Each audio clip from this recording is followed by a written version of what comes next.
Okay, let's start. Good afternoon, class. Good afternoon. Okay, so this would be one of the most important lectures in QC because it would serve as the guiding principles to all types of titrimetry from here hanggang special methods. Okay? So when we say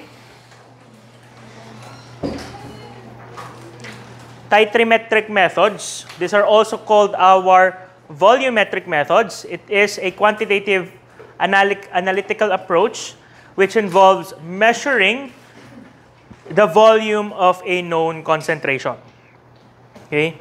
Kaya siya tinawag na volumetric analysis. What we are actually measuring is the volume of a solution which has a known concentration. Okay? A solution with a known concentration is called our titrant. And the thing we are trying to quantify is called our analyte. Okay? These are the key components of titrimetric analysis. Number one, we have your titrant. When we say titrant, this is a solution of known concentration. Another term for a solution of known concentration would be a standard. Alternative is a standard. Next, we have our analyte. Our analyte is the substance being assayed, or the amount we are trying to calculate, trying to quantify. Kung alin ang ating ang ating hinahanap na sukat, yun ang ating analyte. Okay? Kahit purity, kailan pa rin ang analyte natin. Okay, most of the time, ang ating analyte, gamot ang ating analyte. Number 3, indicator. So an indicator is a special chemical that is added to titrimetric analysis that changes the color of the solution when you reach the endpoint. Okay? If we return to this GIF, it's from yellow to orange, I think. Yellow to orange. I think that's methyl orange. Okay? So, the indicator gives the color. Pag nag-iba yung kulay, endpoint na po yun. Maraming types ng indicators, maraming iba't ibang gamit. Most of the time ay pH-based yung ating indicators. Pero sa bawat types ng titrimetry, may kanya-kanyang special set ng indicators. Okay? To put it short again, ang trabaho lang ng indicator, magbago ang kulay. Para alam nyo na naabot ninyo na ang endpoint. Now we have endpoint and equivalence points. Okay? Although they are related terms, when we say endpoint, it is a point at which the reaction is complete, as indicated by the indicator.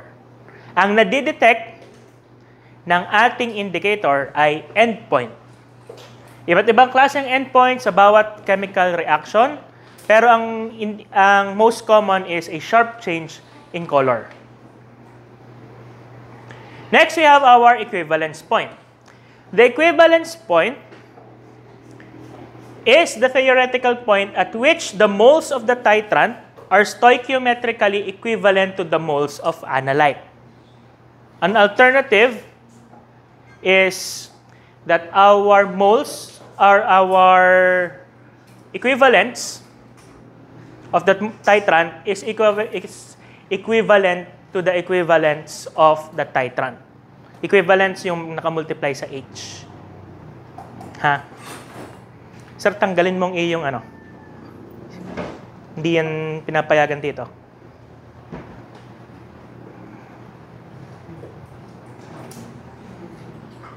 Okay, again, we have our equivalence point. It is the point in which either the amount of moles of the titrant is equal to the amount of moles of our analyte. Kung hindi moles, number of equivalents.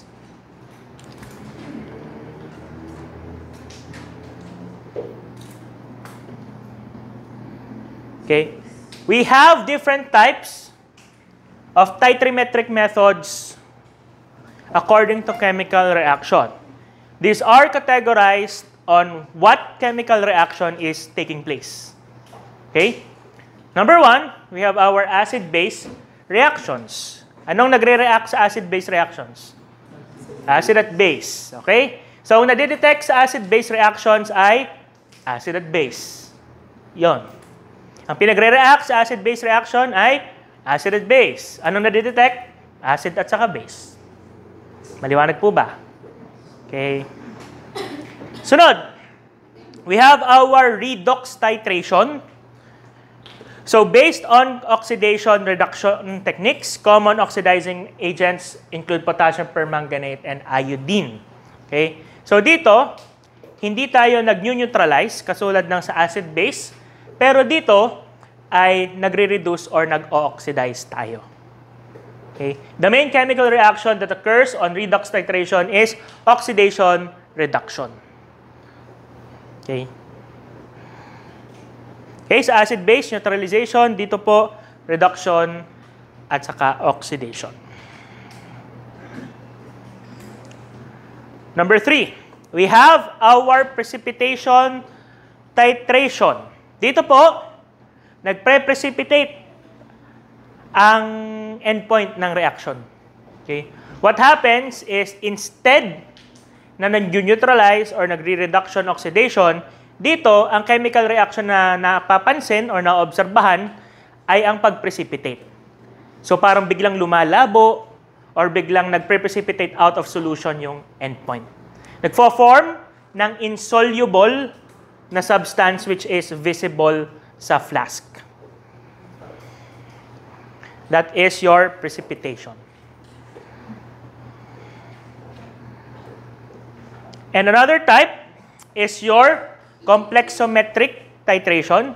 It is very similar to our precipitation reaction, but this time, you add a complexing agent or a complexing agent like your EDTA. Dito, nangyayari is ang complexing agent kumakapit sa inyong tinatitrate. Bago pag naubos na yung inyong tinatitrate, kakagat na yung indicator. Okay. Ang special dito is EDTA. The main mechanism is complexation. They don't actually chemically react.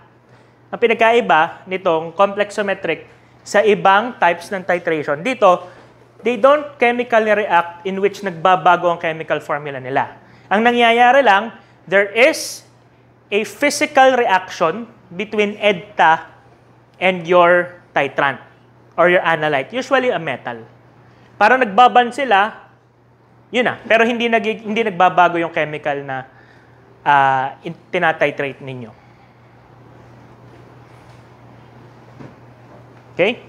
So again, summary, acid-base, acid-base. Neutralization yung reaction. Kapag redox, the reaction is reduction-oxidation. Kapag po precipitation reaction, precipitation is the observed result. And finally, we have our complexometric titration in which complexation is what occurs. So, yung apat na yan, sunod-sunod nating i-discuss sa hanggang end of midterms. So, ang atin lang ata ngayon, prelims, is acid-base lang. Okay? So, we're going to start with the simplest first, acid-base reactions. Next, we have our titration according to method. You will encounter in different problems at saka sa ating monograph that there are different types of titration depending on the technique. Okay? First, we have direct titration. Ito ang pinakasimple. Tetitrate nyo ng diretso. Okay? Kuha ka ng burette. Kuha ng analyte. Papatak ka. Bago pag nag-indicate na, sabihin nun, endpoint na, kukunin nyo lang yung volume bago magko-compute ka na. Direct titration. That is the simplest. Para madaling tandaan, direct. Titrant sa analyte. Tapos na. Titrant sa analyte. Tapos na. Kuha ang volume, calculate. Maliwanag. Ang direct titration.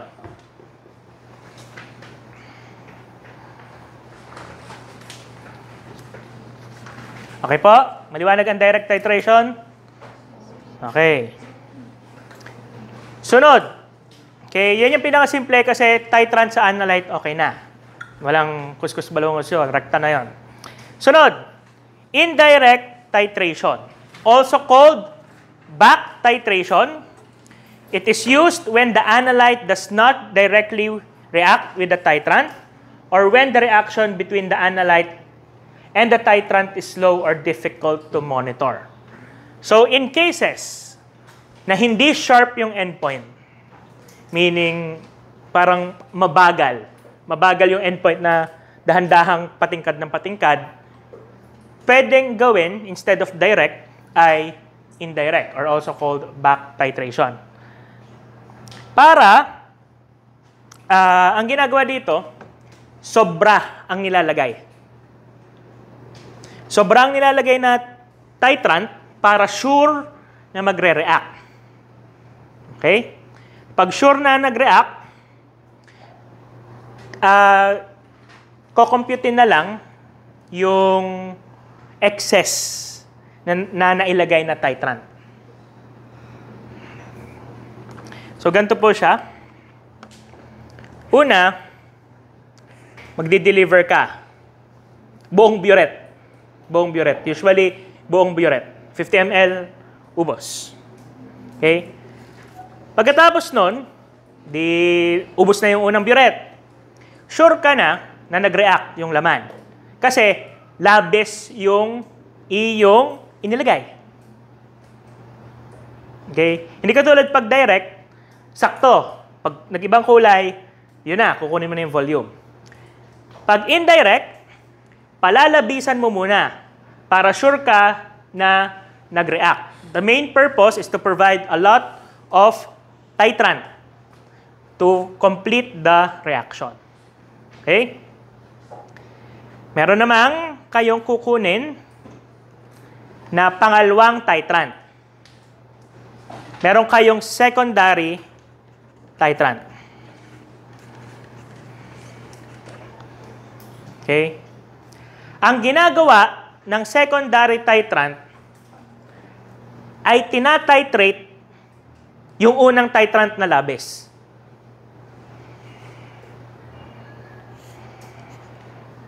Yung primary titrant ang kanyang tinatitrate. So, mangyayari, makakalculate nyo yung labis. Pag nakalculate nyo yung labis, ima-minus nyo dun sa total na i-deliver nyo. So, take for example, 50 ml yung dineliver mo, mamaminus mo yung excess. Pag nakuha nyo yung excess, makukuha nyo yung sakto para dun sa unang titration. So, that is your indirect or back titration.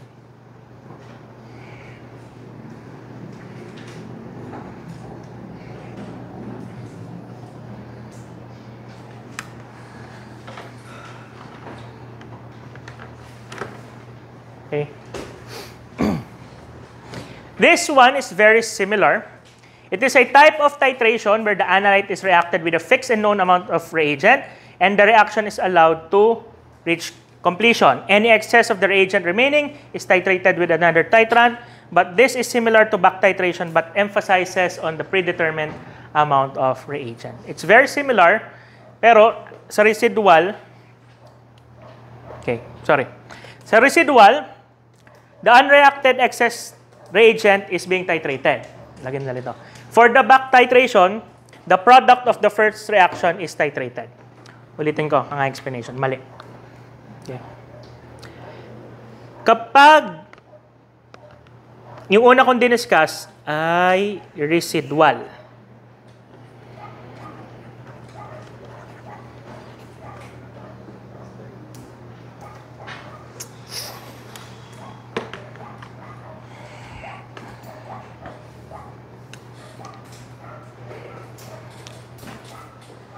Kupal naman nun.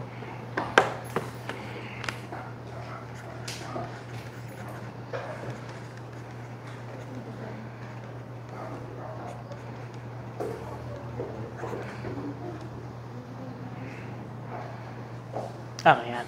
Okay. Kapag residual, yan. Ito yung una ko in-explain. Maglalagay ka ng labis, usually 50 ml. Then yung excess, ang tinatitrate ninyo.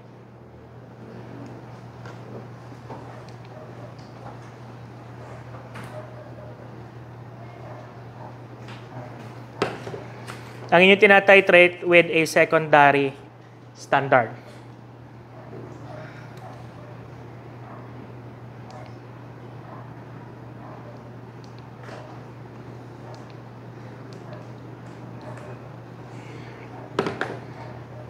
Okay.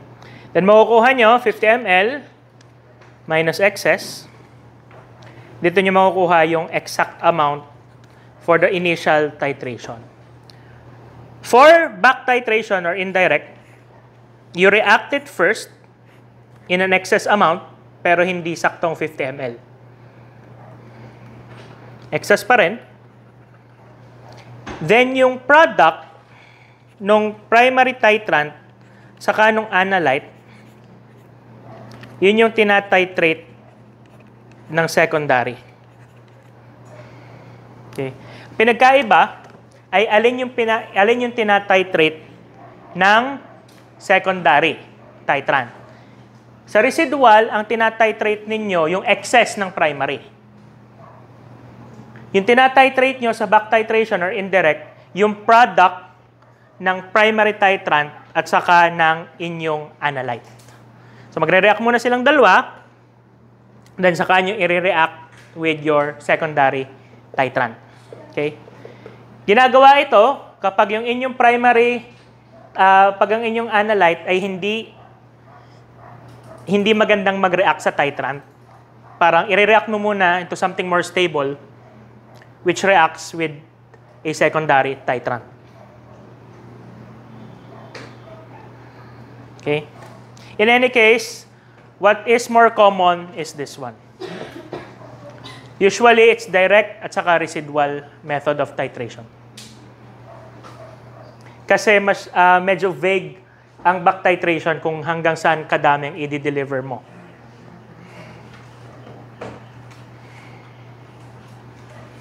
Okay. Next, we have our standards in titrimetric analysis. So we will encounter different types of standards in your lab and in the lecture.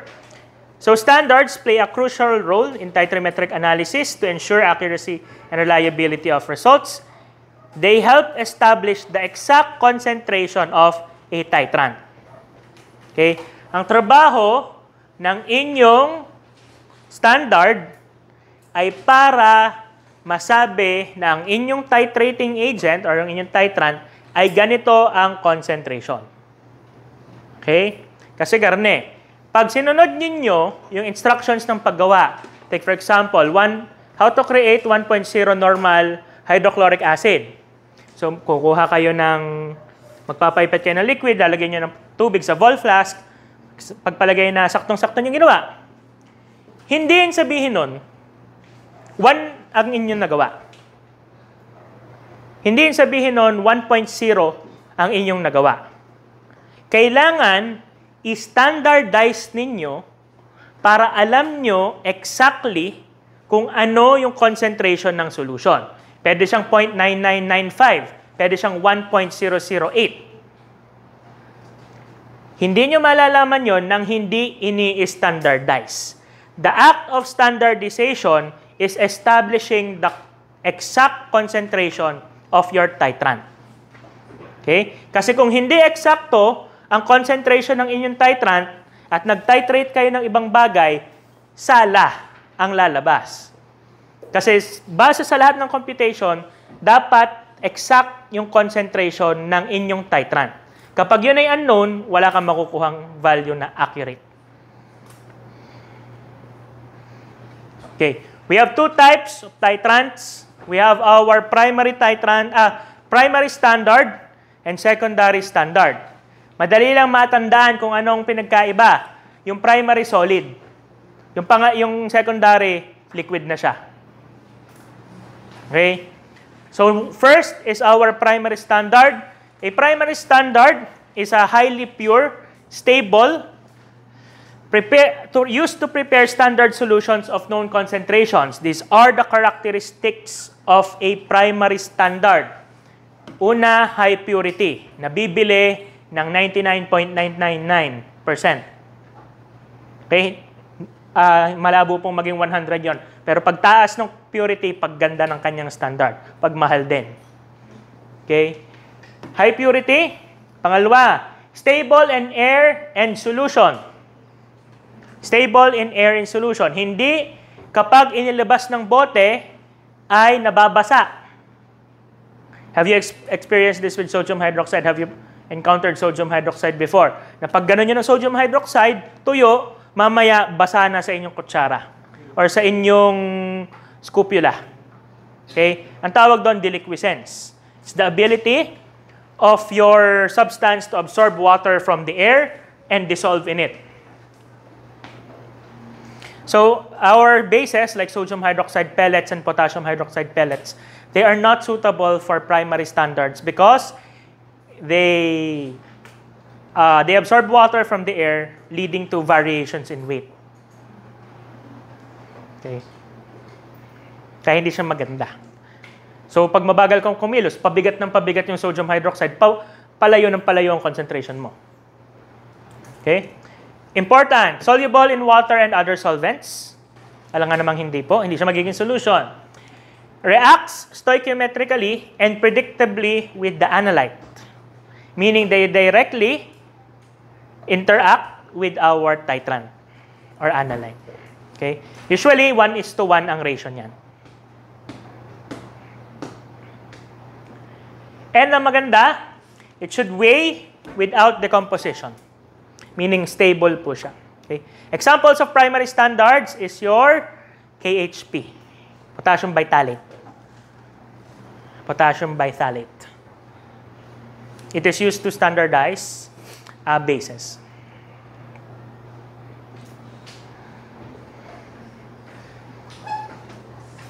Idagdag nyo, wala pala dito.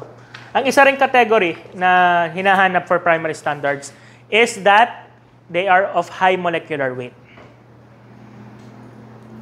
High molecular weight. Ang purpose ng high molecular weight, pag wini-weigh ninyo, madami kayong i-weigh. So kapag nag-fluctuate ng konti yung analytical balance, negligible pa. Hindi ka tulad kapag mababa yung weight or molecular weight ng inyong substance, pag nag-fluctuate ng konti yung analytical balance, malaki na yung difference in number of moles.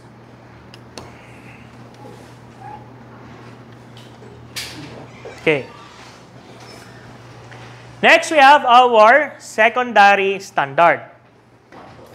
A secondary standard is a solution in which the concentration is determined by titration against a primary standard solution. Okay? These are typically less stable or pure than primary standards, so their concentration must be verified before use. Characteristics, these are prepared by diluting a reagent of approximate concentration like hydrochloric acid or sulfuric acid.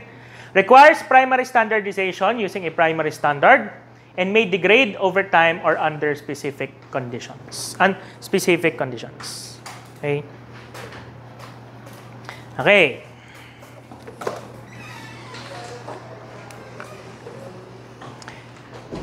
Ganito. Okay. Ang una mong solution, kapag ang tinitrate mo ay primary standard, this becomes a primary standard solution. Meaning, tinitrate nyo yan ay galing sa solid na primary standard. You have a primary standard solution.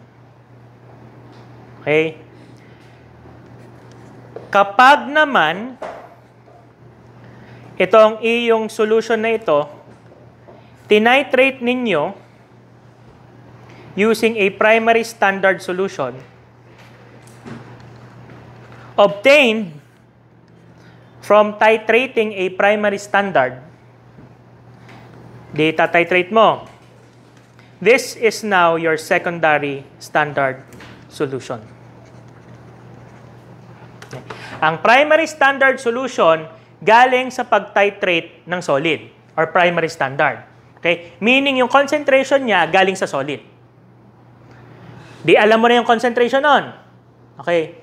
Kung itatitrate mo ngayon sa isa pang liquid para malaman ang concentration nun, secondary standardization na yon. Ang pinanggalingan mo ng concentration na yon ay sa primary standard na galing sa solid standard. Kaya siya secondary na. Hindi na siya galing sa solid, galing na siya sa liquid na tinitrate sa solid. Okay po? Hindi po kasi practical na lahat ng solution ninyo ay manggagaling sa primary standard. Kasi ang daming standard na i-prepare ninyo. So usually, isang standard lang na primary, then lahat ng secondary doon ibabase ang kanyang concentration. Okay po? So pagdating nyo sa lab, ang una nyo gagawin, primary standardization.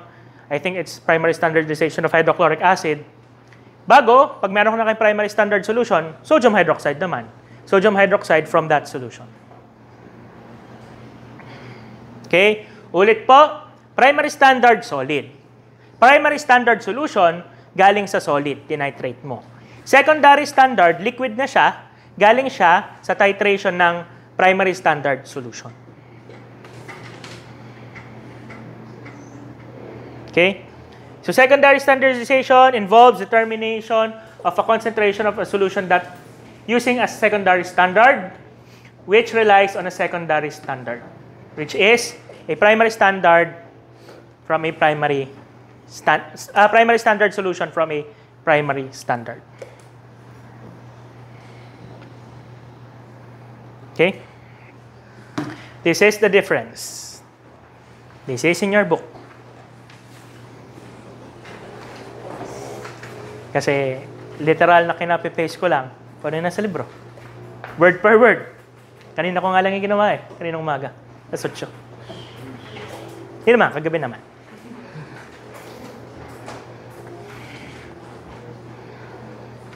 Okay? Okay. Next, we have our titer value. Our titer value comes every so often. It's commonly found in the USP. It is a reference value, meaning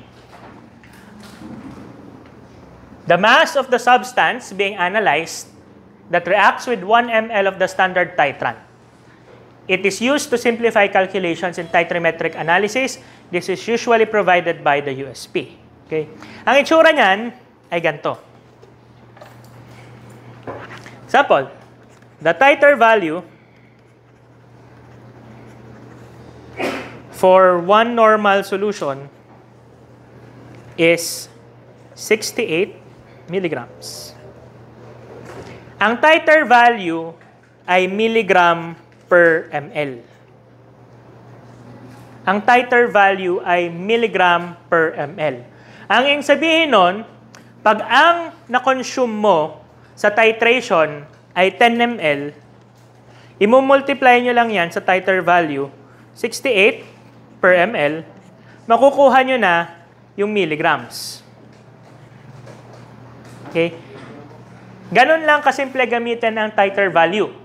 Okay? Pero, ang requirement sa titer value is kung anong sinabi ng USP na concentration ng solution, dapat yun ang meron kayo. Pag hindi sakto dun sa sinabi ng USP na concentration, hindi nyo magagamit yung titer value na yun. Okay? So, kung lahat ng nirara nyo sa laboratory ay USP naman, it's not really a problem kasi standard solutions ng USP ang gamit ninyo. Pero kung kakaiba ang inyong niraran, hindi pwede ang titer value. Okay, so again, titer value is a direct calculation based on the number of ml with a specific concentration.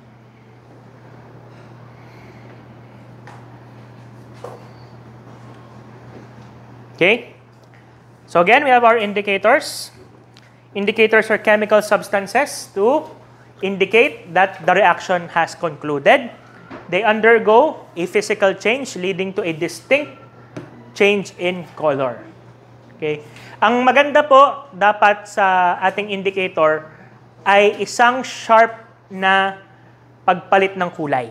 As in, malaking difference ng kulay. Pink to yellow.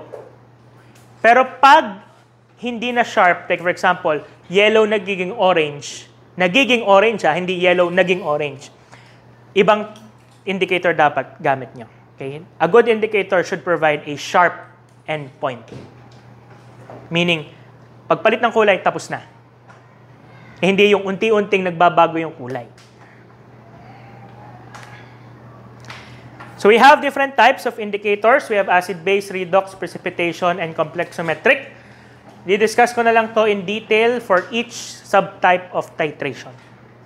But for our next topic na di-discuss ko rin ngayon, it is acid-base indicators. Acid-base indicators are based on the pH of the solution. Okay?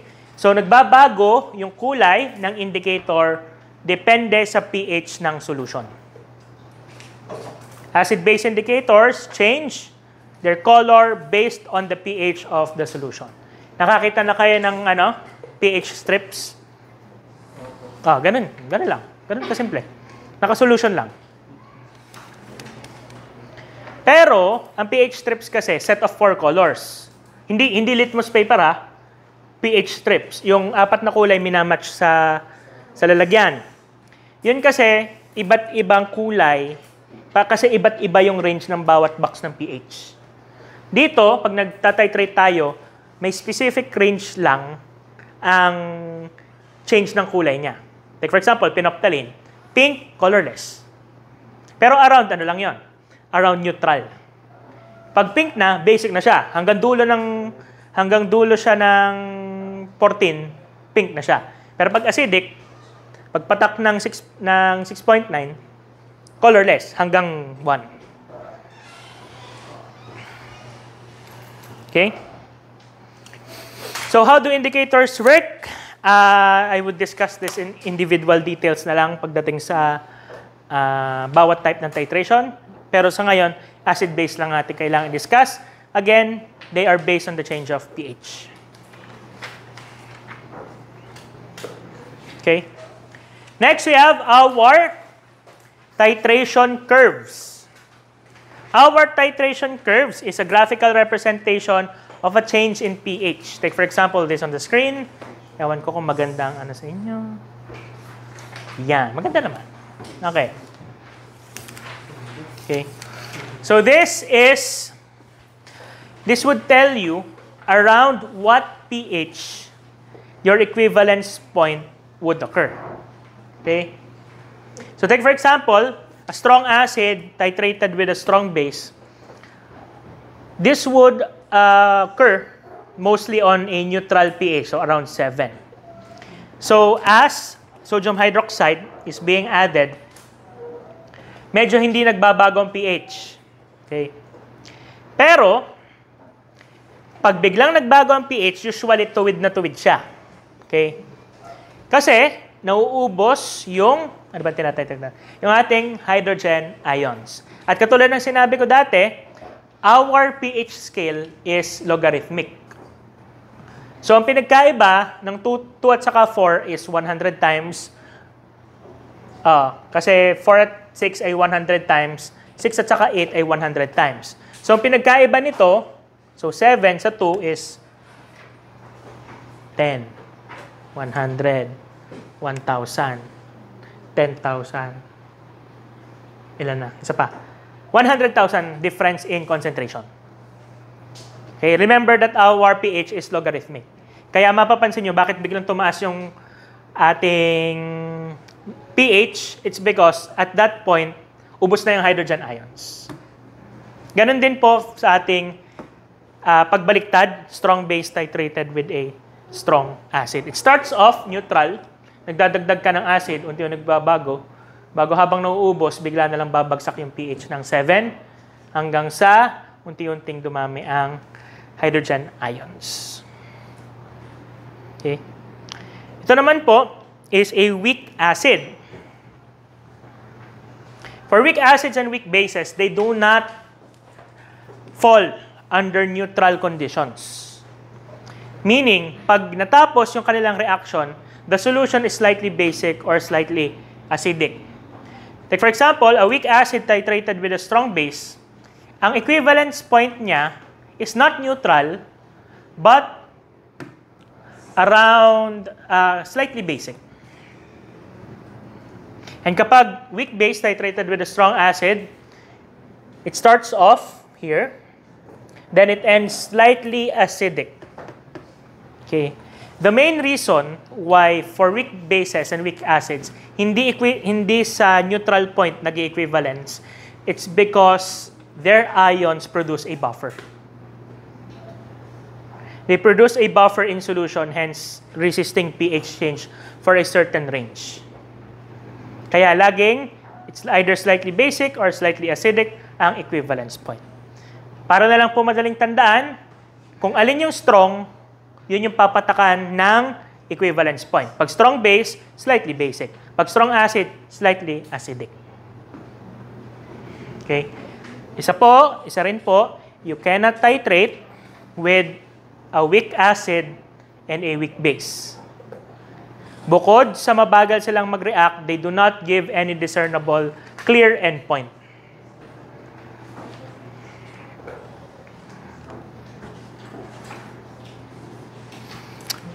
This is for polyprotic acids, like sulfuric acid. Okay?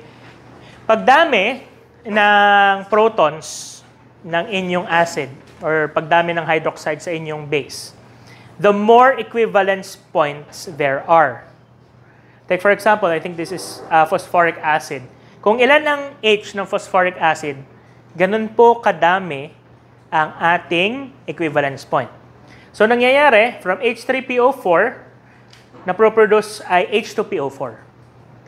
Okay, so yun yung unang equivalence. H2PO4 sa HPO4, yun yung pangalawang equivalence. Then finally, HPO4 hanggang sa maubos siya, that is the third equivalence point. So kaya mapapansin nyo, hindi siya isang ganon. Kasi marami siyang equivalence point. At saka bawat substance ay merong kanya-kanyang Ka. H3PO4 has its own Ka, H2PO4 has its own Ka, HPO4 has its own Ka.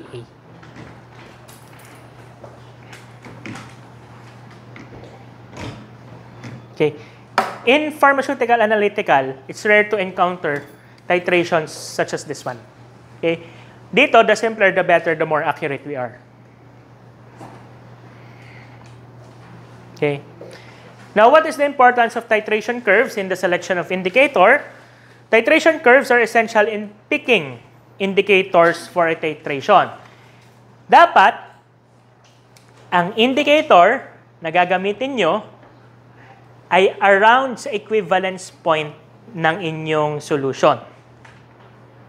Okay? Around the equivalence pH of your solution. So, kung siya ay strong acid, strong base, dapat around 7.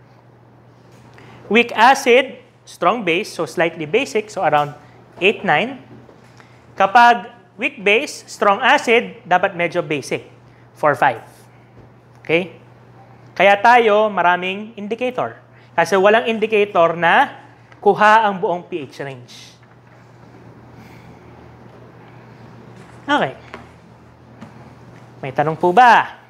So far, nare-retain, inaantok, pagod na. Ay, ganun talaga.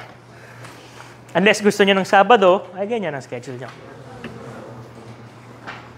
Gusto nyo umuwi maaga? Saturday class.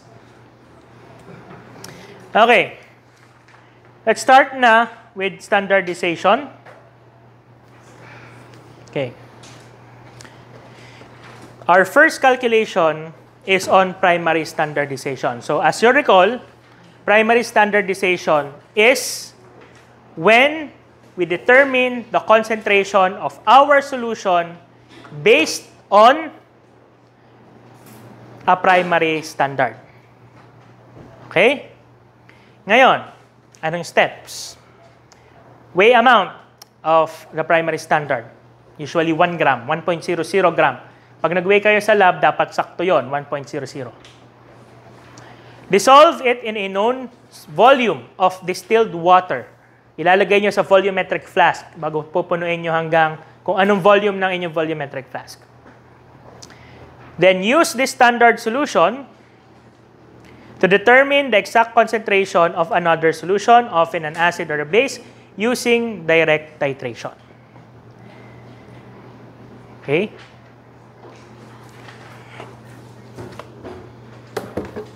Ngayon, remember that the goal of titration is to deliver a volume enough so that the reaction reaches the equivalence point. At the equivalence point, the number of moles of your standard and the number of moles of your analyte are equal. Okay. At equivalence point, moles standard equals moles titrant. Tama. Tama.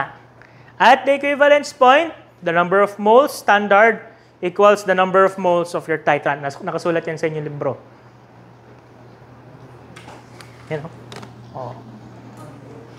Nakabold. Oh, sunod. Ngayon, saan nakukuha ang moles? Kung primary standardization tayo, nakukuha yung number of moles sa weight. Kasi, nag-weigh ka ng primary standard. So, sa weight manggagaling. Paano magiging moles? Gagamit kayo ng molecular weight ng primary standard. So, dito, grams standard times molecular mass. So, molar weight, standard, grams, baliktad. Grams standard times gram standard over molecular weight standard. Okay? Makukuha niyo dito number of moles. Tama ba? Tama po ba? Kasi weight, molecular weight, moles. Tama? Okay. So, yan yung solid component. Yan yung laman ng inyong solution. Okay. Sunod. Ang inyong itinatitrate, liquid yan. So, merong volume. Okay? So, meron niyang volume. Ang volume ay naka ml. Ngayon, concentration natin, naka-moles tayo. Anong concentration ang gumagamit ng moles? Molarity. So, moles per liter times ml, gawin nyo ng liter, makukuha niya dyan ay moles. Tama ba? Magkakancel to, moles. Magkakancel to, moles.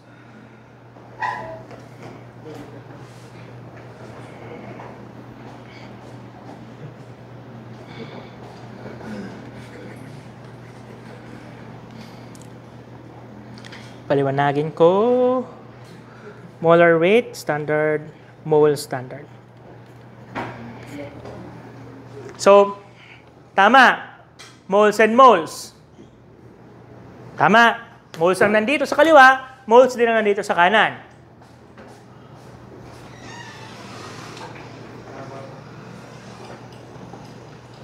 Okay.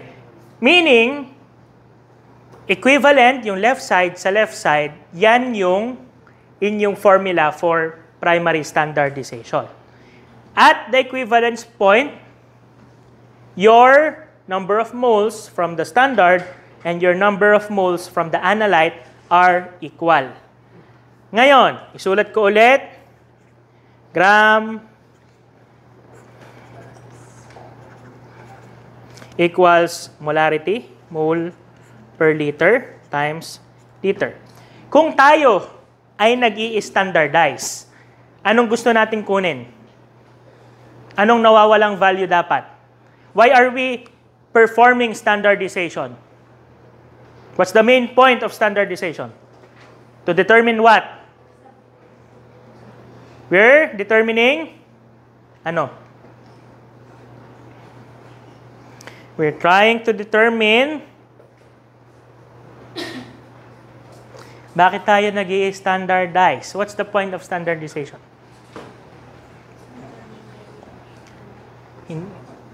We're trying to determine the exact concentration. Alin ang concentration dito?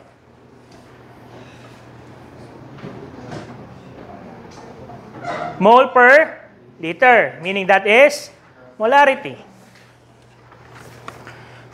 So if you divide both sides by liter, you would end up with molarity. Molarity equals gram times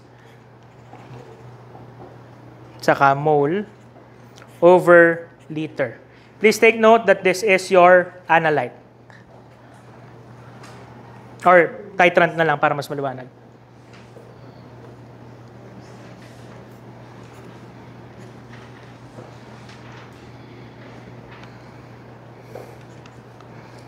So to determine the molarity of a titrant, ito yung formula.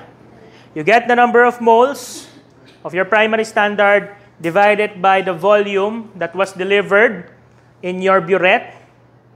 Nag-endpoint, yun yung volume.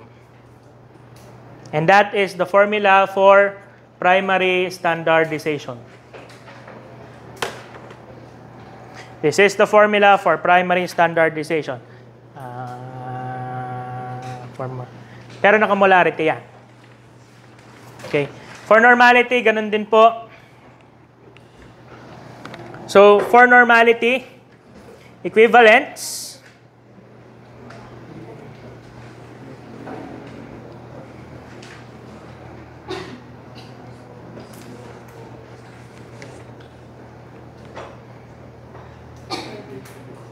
Wait. Balik tayo. I forgot something. Okay. Ano yung last formula kong sinulat? Molarity equals gram times or mole, ano to? Mole standard over liter standard. Okay. Now, kulang pa to. You need to add a reacting ratio here on top. The reacting ratio is based on the balanced chemical equation of your chemical reaction. Kasi ang lalabas dito, class, molarity analyte equals moles standard over liter, analyte.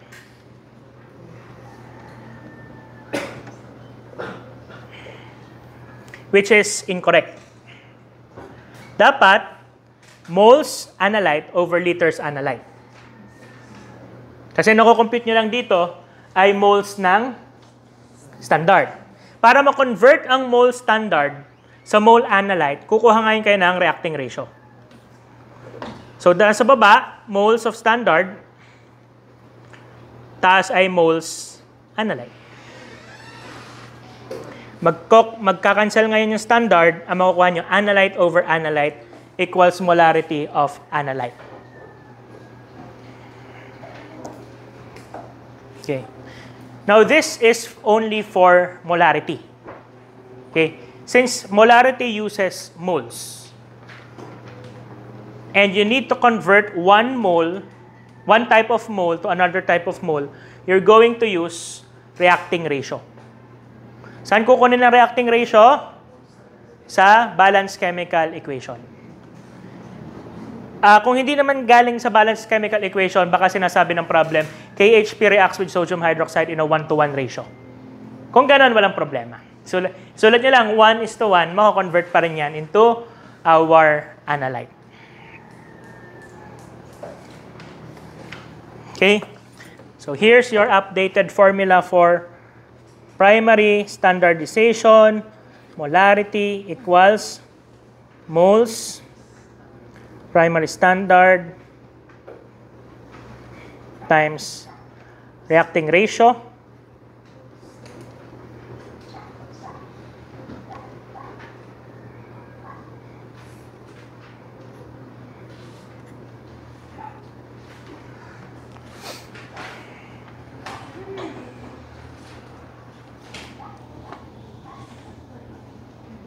Baka may magtanong, saan po galing ang moles? Gram times molecular weight times mole primary standard.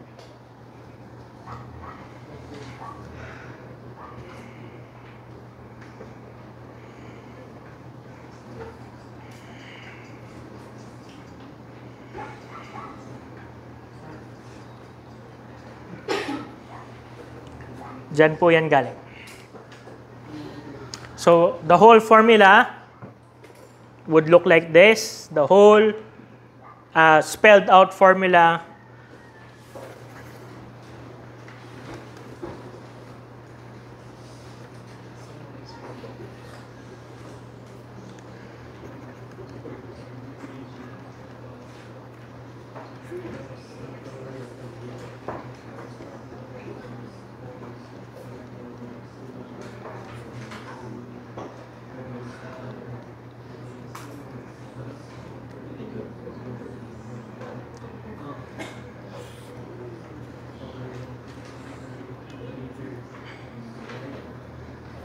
please take note, naka-liters ha. Meaning, usually kasi ang burette ml lang. Ang molarity naka-moles per ml. So, kailangan i-convert nyo yung ml na yon to liters.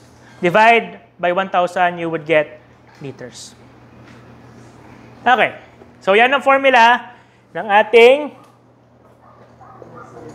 pagkuha ng molarity. Ngayon, ganyan din po sa normality. For normality, equivalence equals equivalence. Instead of moles equals moles, tayo equivalence over equivalence. So dito, grams, standard, times mole, molecular weight, standard. Dito naman ay moles, standard, times H. Okay. Hindi, tama. Normality po tayo, equivalence na. Kaya may H na. Okay? Sa kabila naman po, normality natin ay equivalence per liter times liter.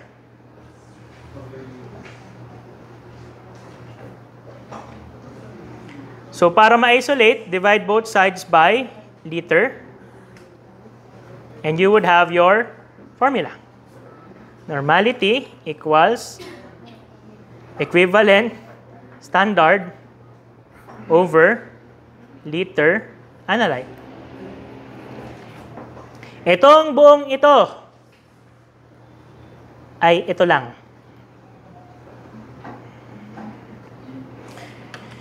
Hindi na po kailangan ng reacting ratio ang normality because the reacting ratio is already baked in using H. Okay? Molarity needs a reacting ratio. Normality, hindi na. Kasi part na siya ng H value. Okay? Kung ang H naman ay 1, walang pinagkaiba yung kalalabasan. Kung anong molarity na, yun din ang kanyang normality. Pero pag nagiging 2, take for example, sulfuric acid, di nag-iiba na ng konti ang equivalence at saka moles.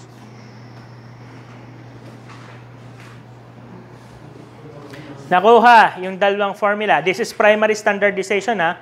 Primary standardization. We're using a solid. We're titrating a solid. Okay, here's a question.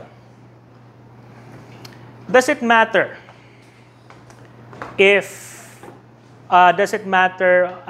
on the amount of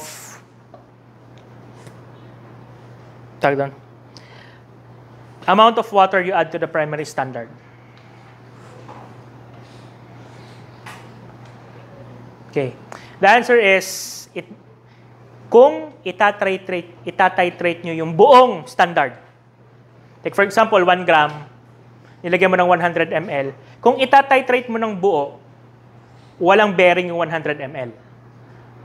Kung example, yung 1 gram pa rin, nilagay mo sa 1,000 ml, tinitrate mo yung 1,000 ml, good luck kung paano mo itatitrate ang 1,000 ml, wala pa rin bearing yon. Hanggat buo yon, yung number of moles is the same. Nagbabago yung concentration, pero yung number of moles hindi nagbabago. Okay? Hanggat matatitrate mo lahat yung buong volume, okay na po yun. For primary standardization. Okay? Kasi makikita nyo, wala naman pong volume dun sa primary standard side of the equation. Okay. Ngayon, hindi kayo gagaling nang hindi nagpa-practice. Wait, pipili ako ng sample problem na may SIS. Yan. This one. You are asked with standardizing a solution of sodium hydroxide using potassium hydrogen phthalate as the primary standard. The following data is provided. Determine the normality of the sodium hydroxide solution. KHP reacts with sodium hydroxide in a 1:1 molar ratio.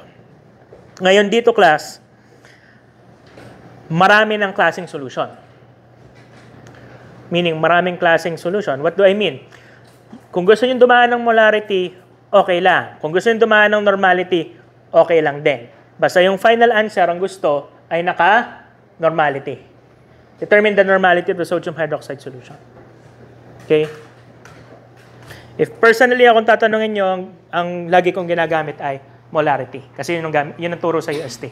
Pero, ang maganda sa normality, hindi nyo na kailangan ng balanced chemical equation. So, pili na lang kayo ng gusto ninyo. Solve. May formula kanina, gamitin nyo.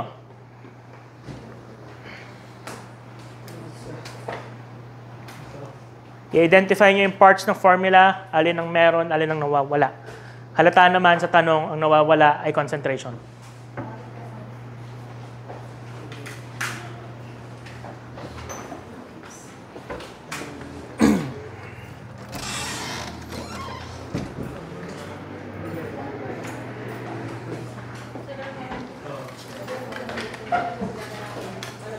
Hindi yata kaya ito ng...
Wait ka lang kasi.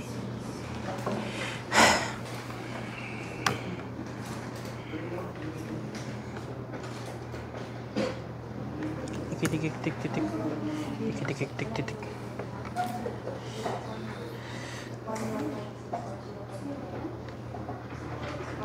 Batang acidic.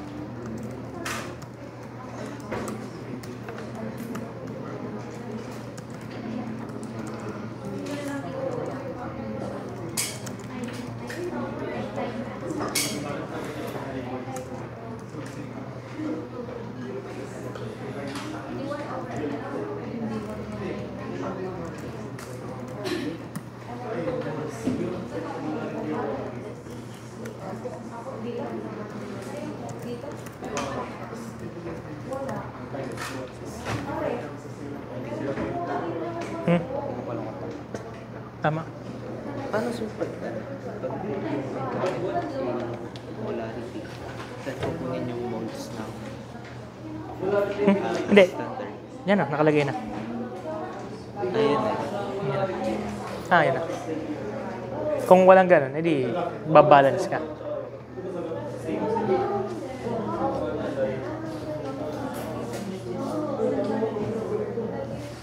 Ay, natulong lang yes. Kung hindi, hindi.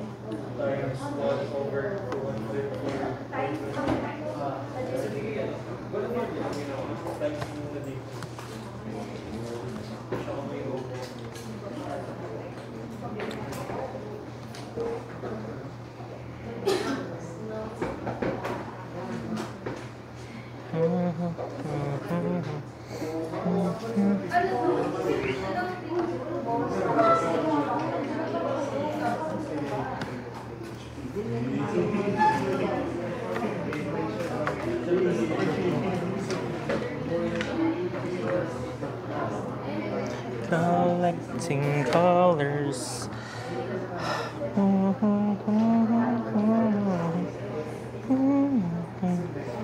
Okay.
11986.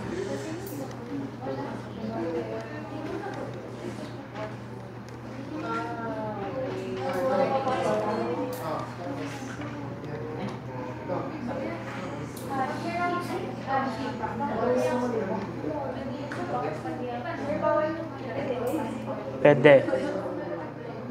0.12. Sa dulo lang kayo magra-round off.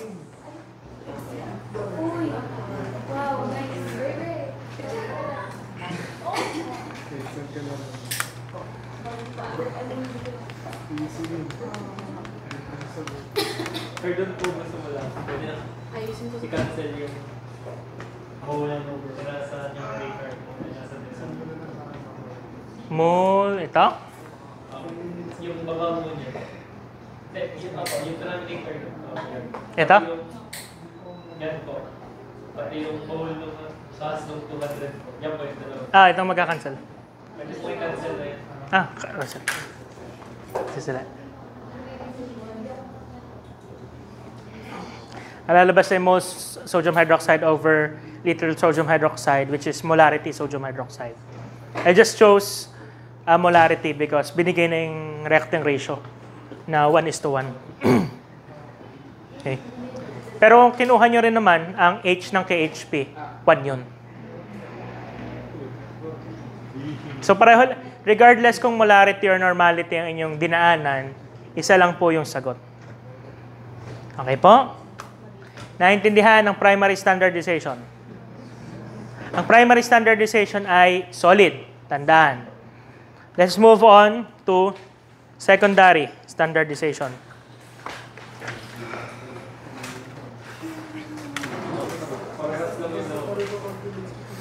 In secondary standardization, ganun din po.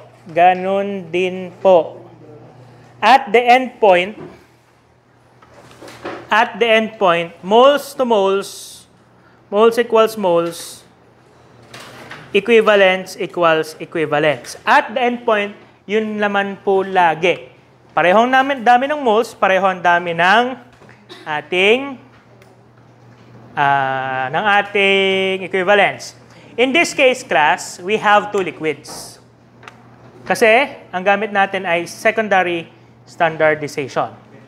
So, meron tayong standard at meron tayong analyte.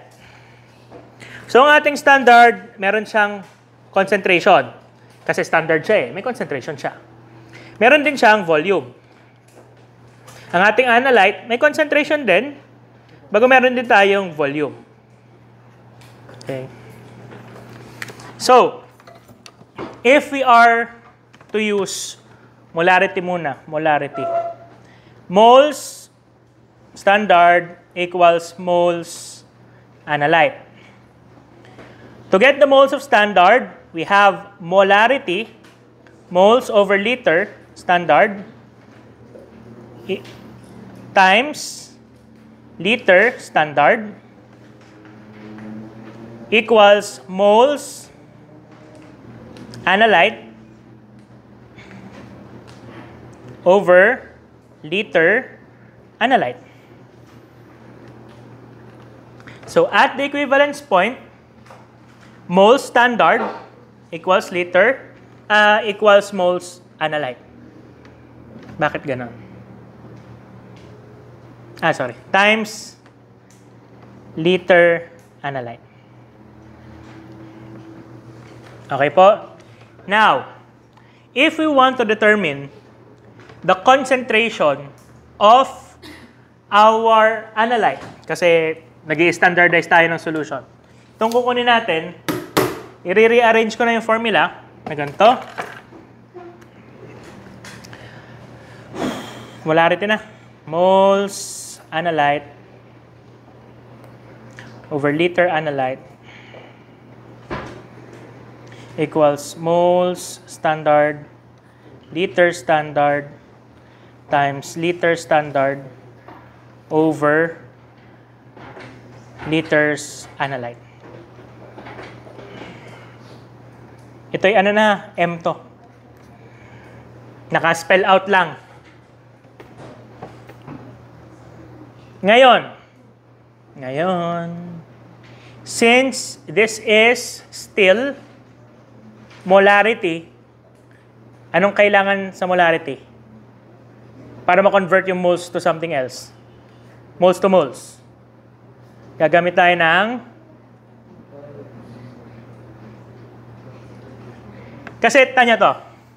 Pag nag-cancel to, ito. Yan ay mole standard over liters analyte. Mali yan. Kasi standard to, analyte to. Hindi pareho. Dapat pareho yan. Dapat yan ay analyte. Anong gagawin dito? Lalagyan ng reacting ratio. So, moles standard saka moles analyte. Magka-cancel ang moles standard. Moles analyte, liters analyte.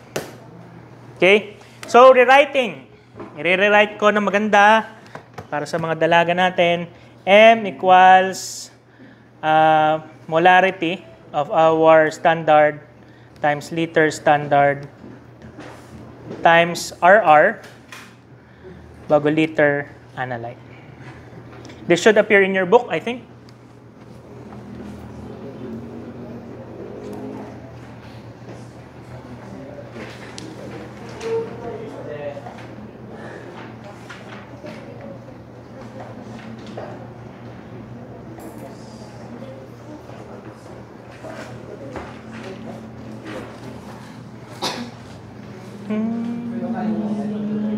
Naka na siya. Naka-normality. Okay. Ang sinulat ko sa book, normality. Kasi most of the time, mas madalang normality. At saka yun daw ang ginagamit sa lab. Okay? Ngayon, kung normality tayo, buburahin ko na to. Ganun din po. Equivalence equals equivalence. Standard.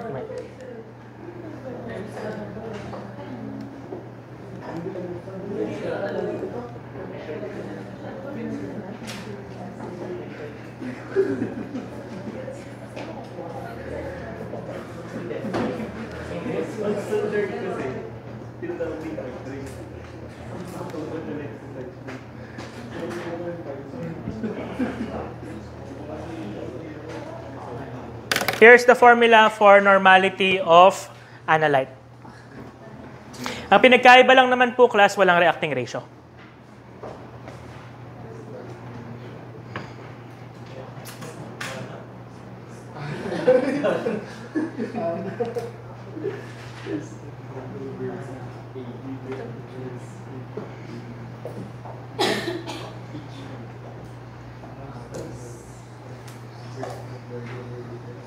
Okay? So, those two methods, yung primary standardization at saka yung second standardization, that is direct titration. Direct titration yan. Kasi rekta kayo nagtatitrate, walang excess. Basta walang excess, direct po yon. Yan ang formula ang gagamitin. Ngayon, sauluhin nyo na yung formula na yan. Kasi hanggang dulo, yan lang yung formula ang gagamitin. Wala nang iba. Mag-iiba lang po is RR. Yun na. Yun lang. Yun lang. Masin, tapos na. Tapos ng QC. Yan lang ang formula ang gagamitin nyo. Mag-iiba-iba lang yung situation, pero yan lagi yung formula na gagamitin ninyo. Nag-iiba lang yung analyte, yung titrant, yung indicator, at anong type ng reaction, pero yan at yan pa rin. Okay? Sample.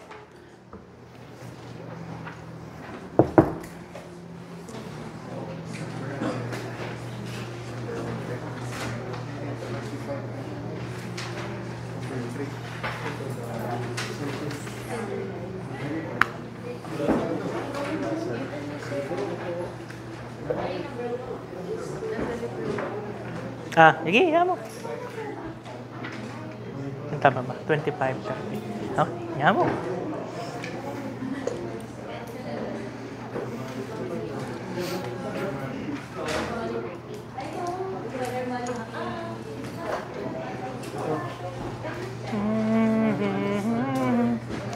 Paano maralaman kung secondary titration ang ginagawa? Liquid. Pag primary, solid liquid.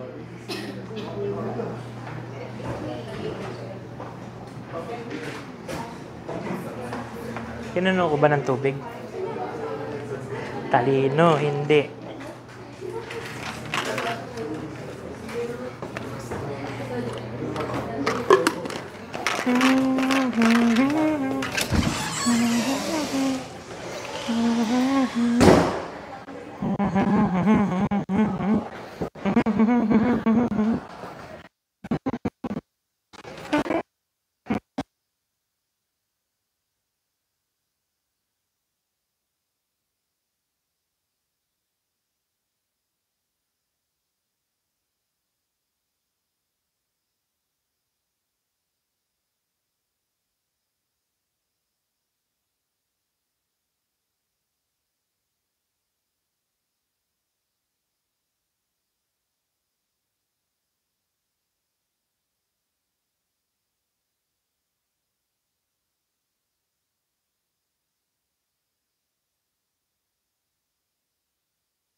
Okay.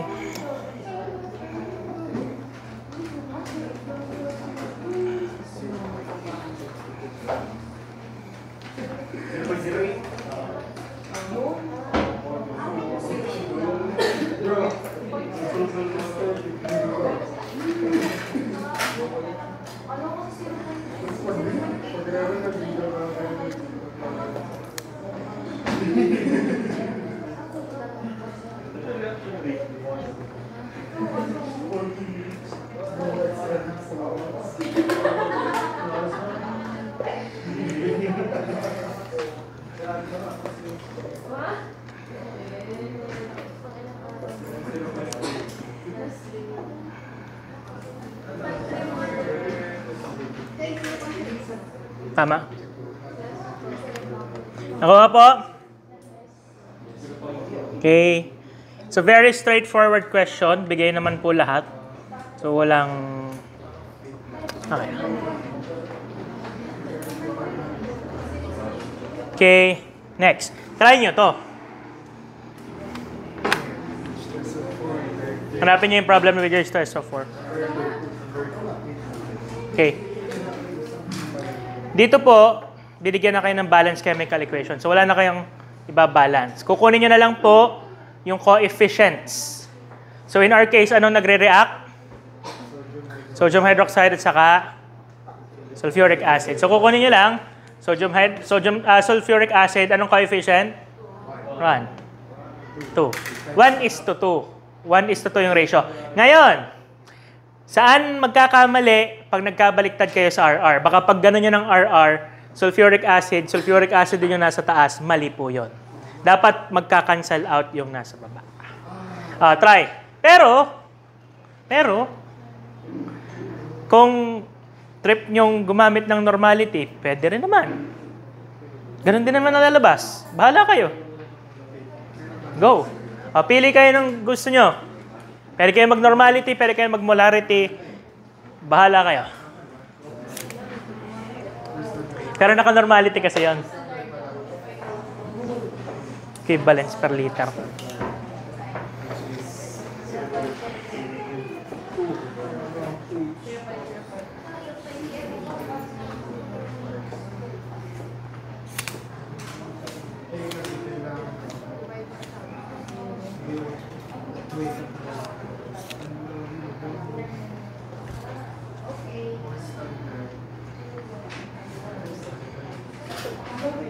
Dapat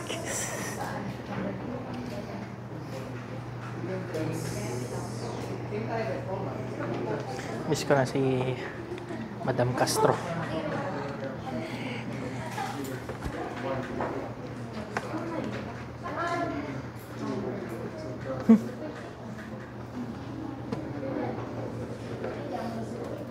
Possible.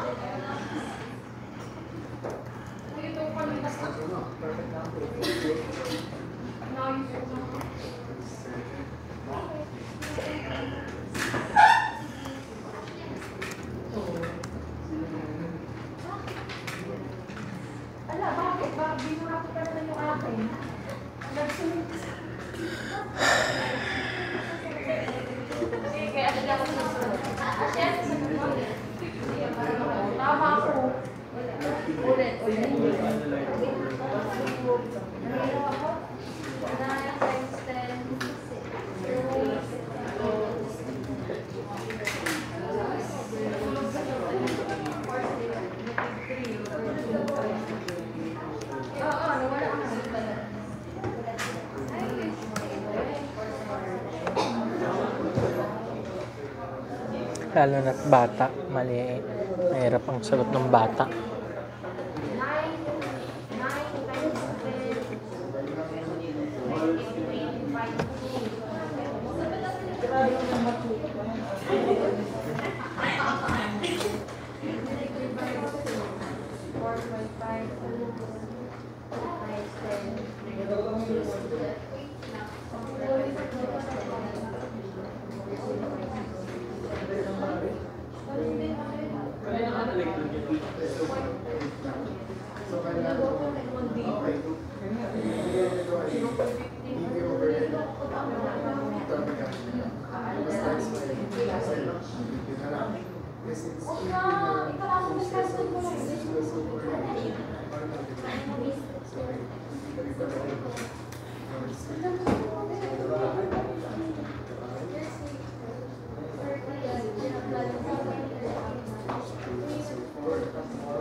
Hirapan huminga, tapos umiiyak. Hintayin na lang.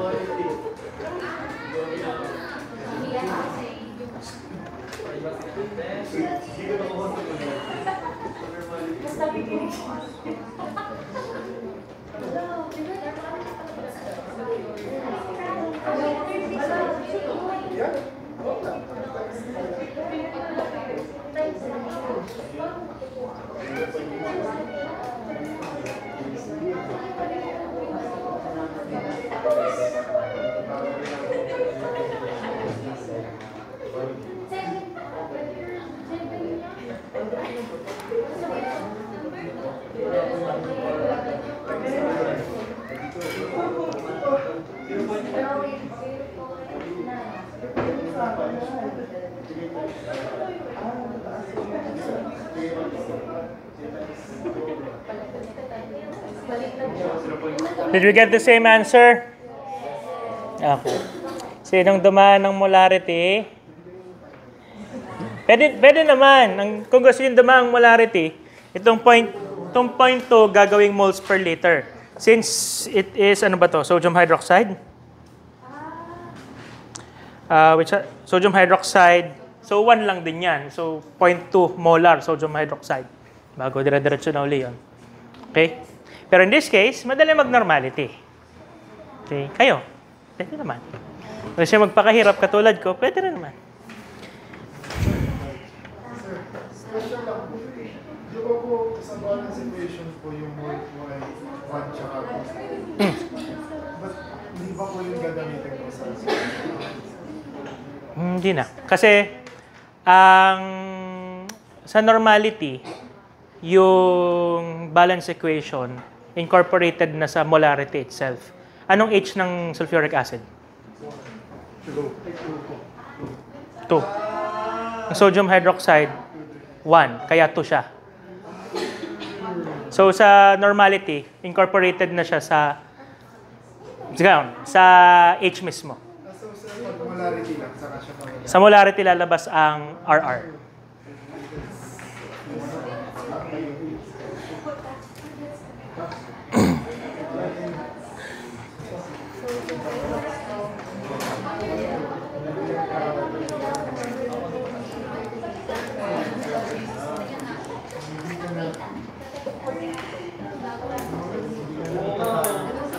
Okay? Any questions? Okay. Hindi. Ang assignment nyo ay tapusin lahat ng sample problem. Lilipat na tayo ng sunod na topic, which is our acidimetry, alkalimetry.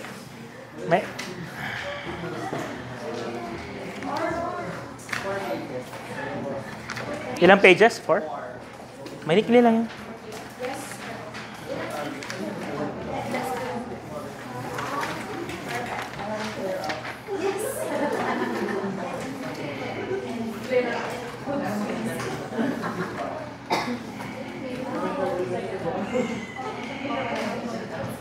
Okay, let's continue with our acidimetry and our alkalimetry.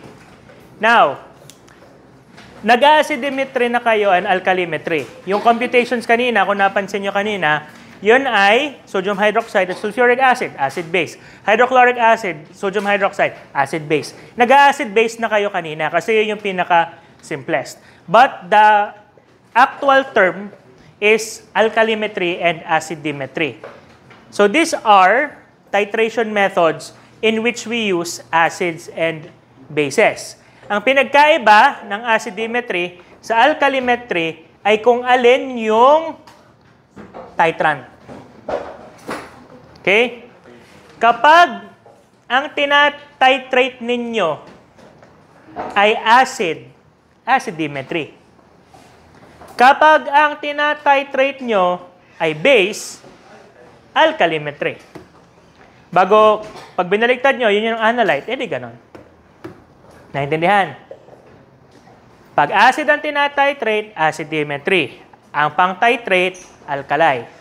Kung ang tinatitrate ninyo ay base, alkalimetry. Ang pang-titrate ay acid. Maliwanag po ba? Hindi po mangyayari na acid at acid ang ipagre-react. Hindi magre-react yon.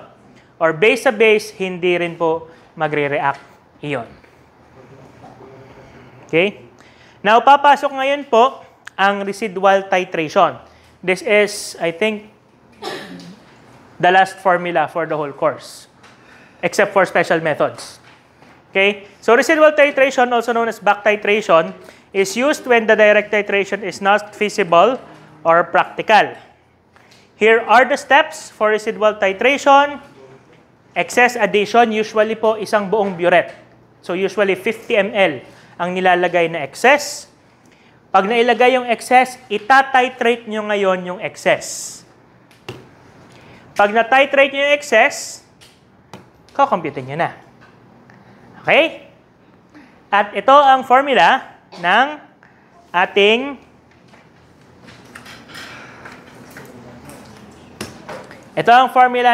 residual or back titration. Ito nasa book, hindi nyo na kailangang kopyahin, nasa book nyo na eh. Pero isusulat ko yung molarity. I think hindi ko ata sinulat yung molarity sa libro. Sinulat ko ba ang molarity sa libro? Yung mahabang-mahabang may R, daming-daming RR. Okay. Okay, ganito. Susulat ko mabuti. Para siguro mas maintindihan nyo bakit ganun yung formula. Okay.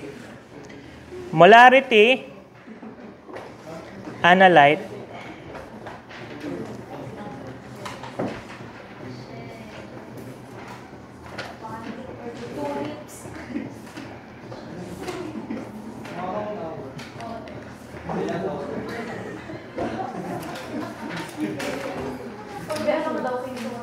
primary.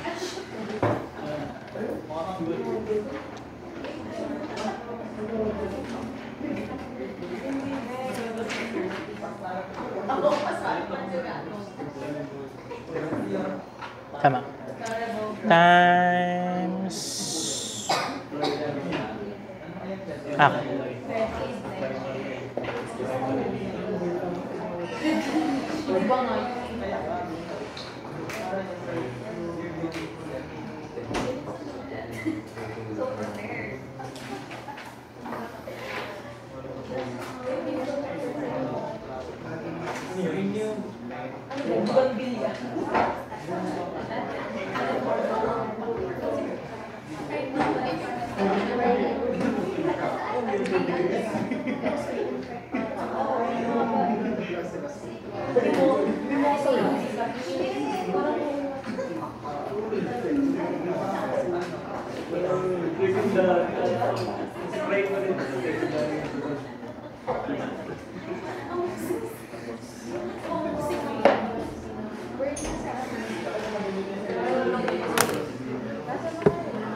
Sulat niyo muna bago explain ko sa inyo kung bakit ganyan ang itsura niya. Third to secondary and to... Secondary, So, dalawa yung, sa residual titration, dalawa yung titrant. Bukod pa yung ina-analyze ninyo. Okay? So, yung una, ibubuhos nyo yung 50 ml na burette. Uubusin ninyo. Okay, yun yung primary titrant. Yung secondary titrant, ang tinatitrate niya, yung labis ng primary titrant. Okay? Please take note, itong equation na to ay may subtraction.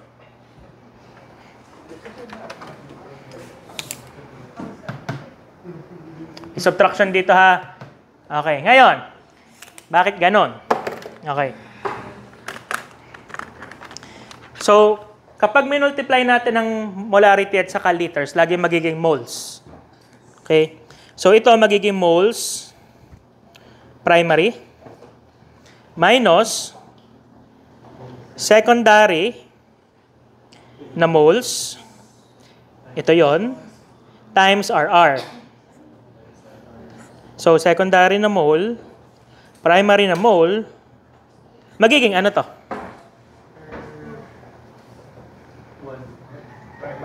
Magiging primary din.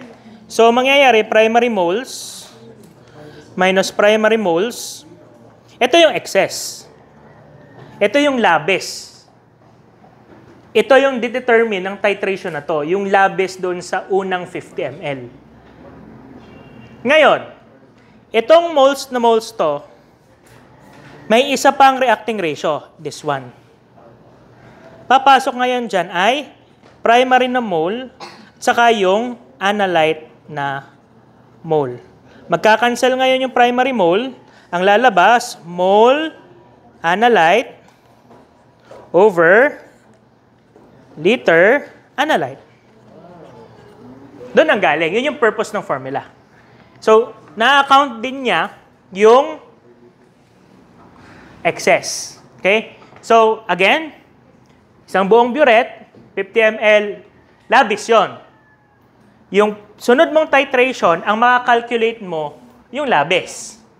So, yung total minus yung labis equals yung sakto. Tama? Total minus yung labis equals sakto. Yung sakto, parang direct titration na yun. Kung ilan yung moles na yun, convert nyo lang, makukuha nyo molarity ng ating analyte. Ang maganda sa normality, ay di, wala nang ganyan-ganyan, buburahin ko na. Ganyan lang. Accounted for na. Sa normality, bawas kayo ng dalawang reacting ratio. Wala yung reacting ratio nitong secondary, wala yung reacting ratio nitong buong ito. Just make sure na tama yung pagmaminus nyo, ha? Kailangan ay, mas maganda class na sundin nyo itong nasa taas. Hindi. Lagyan nyo na lang ng mali yung formula. Sorry. Mali yung formula na mali yung pagkakalagay ng subtraction sign. Dapat ay nakaganto na lang. Mahirap mag-latex. Ang inang latex. Liter, analyte. Okay? Mali kasi dito, tanyo. Parang magkadikit. So, ito yung itsura. Itong tama. Sulat nyo na lang siguro ulit ng mas accurate. Okay? So, given a chance, at naka-normality naman lahat, hindi use normality. Pero pag nakagamit ay molarity, gawin yung normality bago yan ang gamitin nyo. Pwede rin yun. Discarte nyo na. Kung ayaw nyo dumaan na reacting ratio, molarity, nako-convert naman normality, multiply nyo lang sa H. Dito ka din papatak. Discarte nyo na yun. Lagi ba normal yan? Hindi. Minsan molarity. Pero madali namang i-atras ang normality sa molarity. Divide ka lang ng H. Baka nakalimutan nyo, normality equals molarity times H. Normality divided by H equals molarity. So, madali lang pag ganunin, ang molarity at normality. Susulat. M times H equals N. N divided by H equals M. Yung H ay depende sa reaction sa type ng equation. So, kung acid-base, depende sa protons at saka sa hydroxides. Okay po? Try tayo. Ay, wait. Ito pa. Sunod, we have purity determination. Ngayon, percent purity, common yan. Tinatanong, how pure is your sample? Mass of pure compound over mass of sample. Okay? Ang yun lang. Times 100. Saan kukunin yung mass of pure sample? Kapag given, edi, okay, congratulations, thank you. Tapos na. Pero kung magta-titrate ka, manggagaling yung class sa molarity or normality. Mumultiply ninyo sa volume, ang lalabas dyan ay, ano lalabas dyan? Mole. Bago, kukonvert nyo pabalik ng grams. Grams pure. Okay. Pag hindi ko na siya in-incorporate sa mga formula kasi kung i-incorporate ko sa formula, napakahaba ng formula. So, magaling na lang class is, i-titrate nyo muna, kunin yung concentration, saka kayo pumasok dito. Parang biyakin nyo na yung pagko-compute ninyo. Gram pure.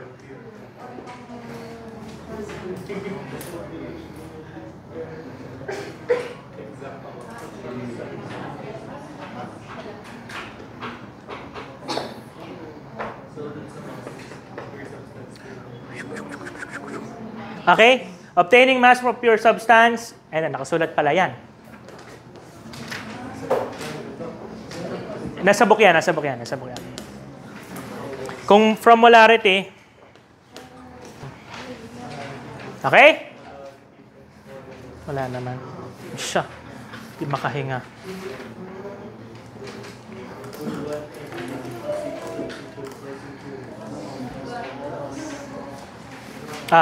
Sample muna, number 1.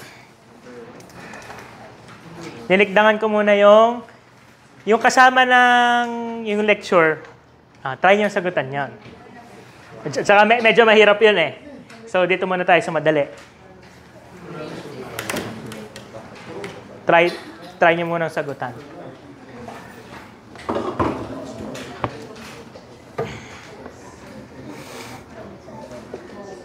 Baby. Ang tanong ay 25 ml sample hydrochloric acid titrated with 0.1 normal sodium hydroxide.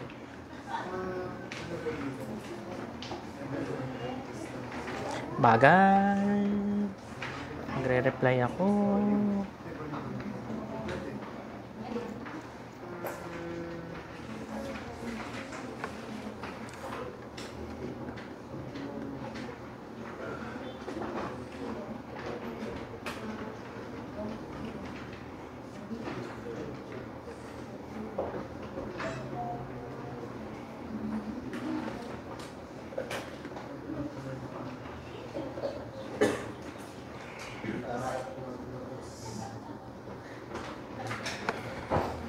This is fucking easy.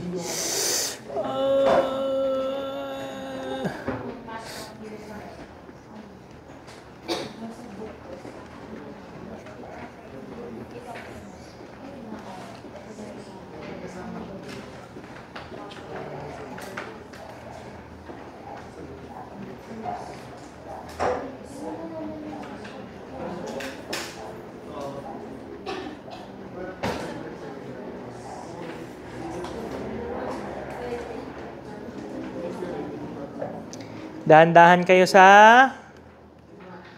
pagkopya ng number. Baka magkamali kayo ng kopya ng number, doon kayo magsimula ng ng error.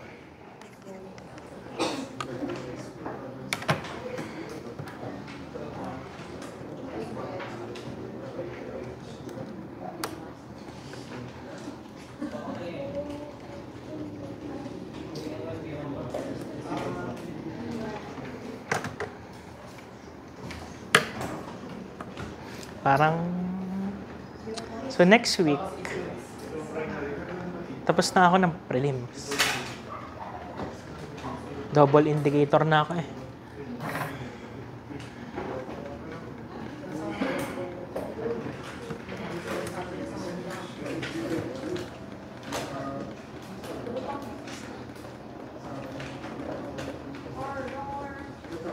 For Lordaeron. Malapit na. Sakto lang ako. Next week tapos na ako ng prelims, double indicator, sakto. Nakuha po? Nakuha? Okay. Okay. Try this one.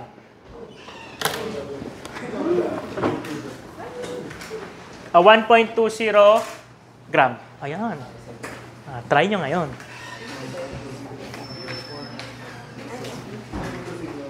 Nasa libro nyo yan.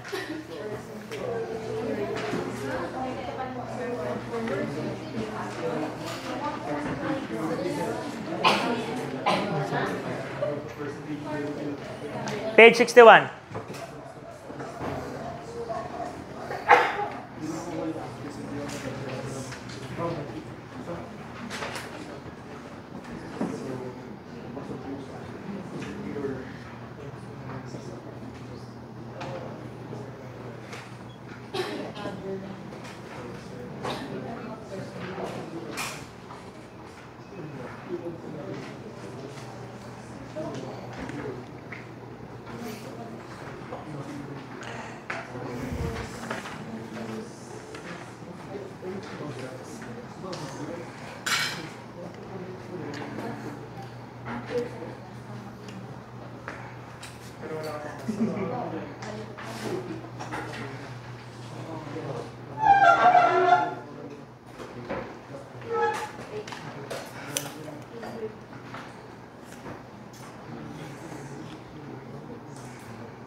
May bagong upload ako ng P-Farm, viscosity. Hindi ko nakalimutan. Siguro nakalimutan kong i-upload ng first semester.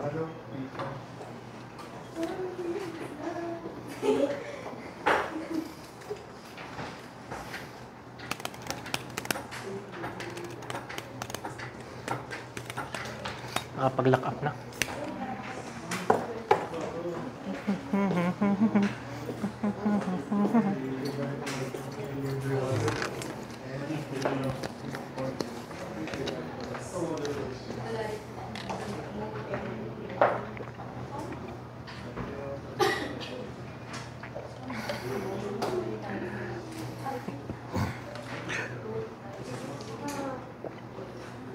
Ganyan lang ang trabaho sa QA laboratory. Pag wet lab. So, yan yung medyo matrabaho pa. Pag dry lab naman na instruments na, magaganyan ka pa rin, pero magbabasa na lang kayo ng reading ng machine.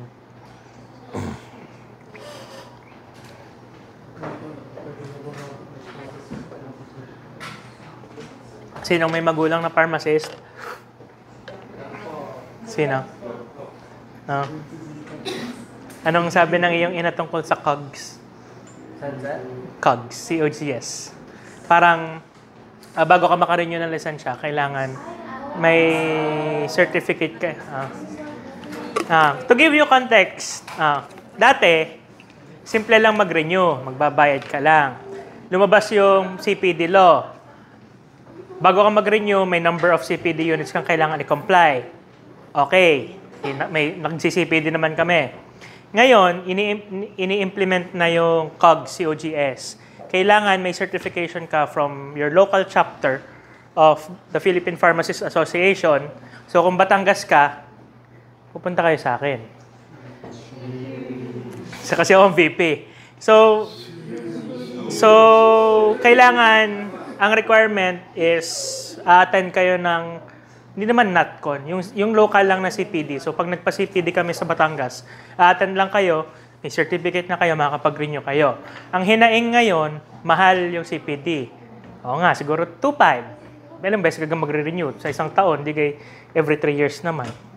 So, yun ang nare-reklamo. Ang masakit kasi ay lahat ng ibang profession, tinanggal yung COGS requirement. Ang na-retain ay pharmacy, criminology, at saka interior design. Kasi nasa batas natin. Nasa 10918. Nakasulat doon na bago ka mag-renew, may CPD ka at may COGS. Kaya hindi matatanggal yung COGS for now. Ngayon, medyo issue nga. Edi malalaman natin in the coming Feeling ko yun ang pag-uusapan namin sa 15 ng Marso. Nasa UST ako kasi may Leaders Summit. Hindi sana ako sasama nung nabasa ko, libre pamasahe at saka hotel. Sige. G. Basta wala akong babayaran, sige lang. Face value lang ang bag ko. Ngiti-ngiti. Face card is no.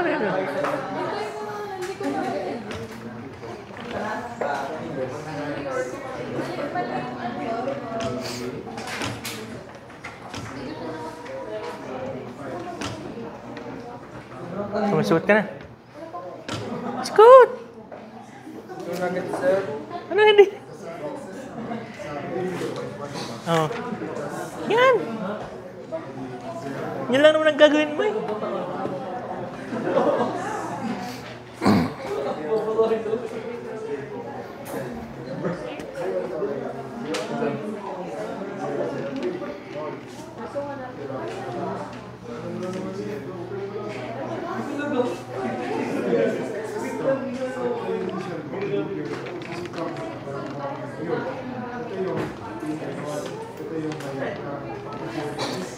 Sige, nasolve ko na nga.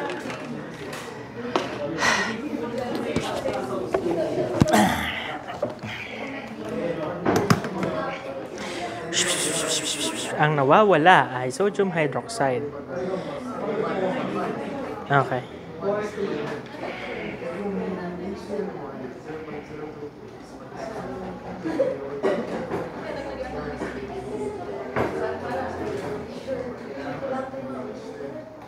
Bago yung excess ay 0.1 normal. Ilan? 30, 0.03. Okay na. Bago 50 ml. Ay!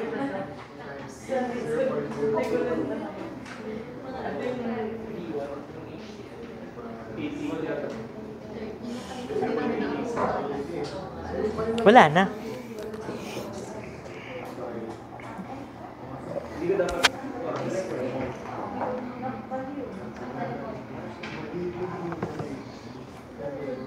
Naabot niyo to? Hindi pa nakabot ito. Yun yung basic na formula. Hanggang dyan pa lang.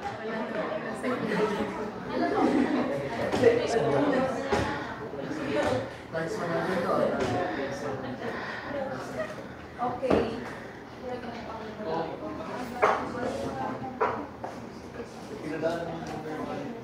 Yan po yung HCM.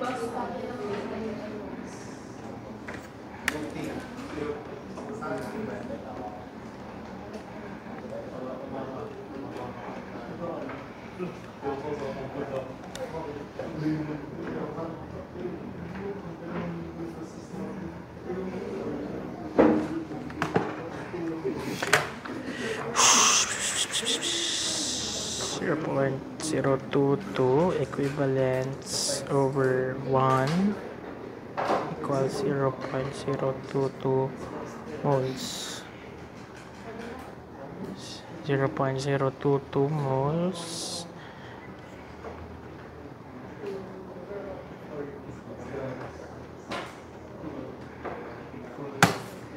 Point 0.022 times 40, 0.88 gram.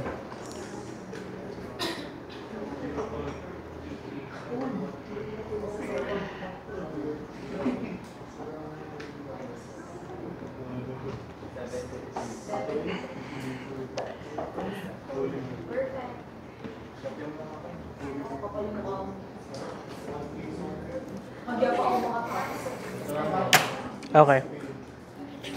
Okay. So this is the answer. Now, baka na-catch off guard kayo na walang volume. Okay lang. Walang volume yung sample. Solid yung sample eh. So wala talaga. So makukuha nyo is equivalence.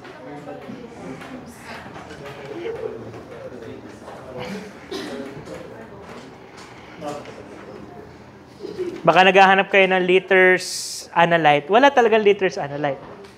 Kasi solid siya. Lalabas lang po ang N times L kapag liquid yung sample nyo. Pag solid ang sample nyo, moles or equivalents ang lalabas dapat.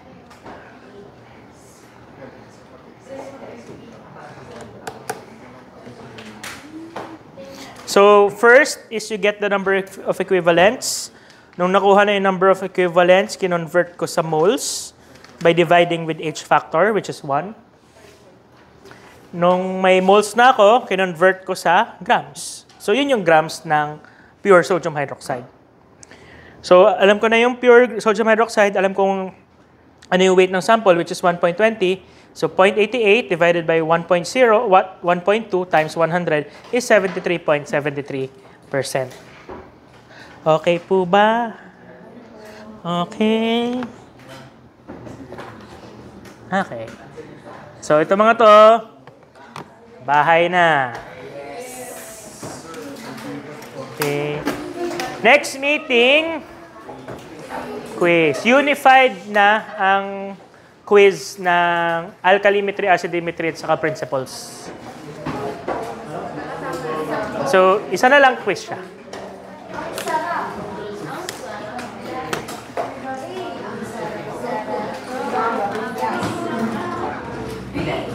Yung kumari kami. Tara. Inasal. Nasol.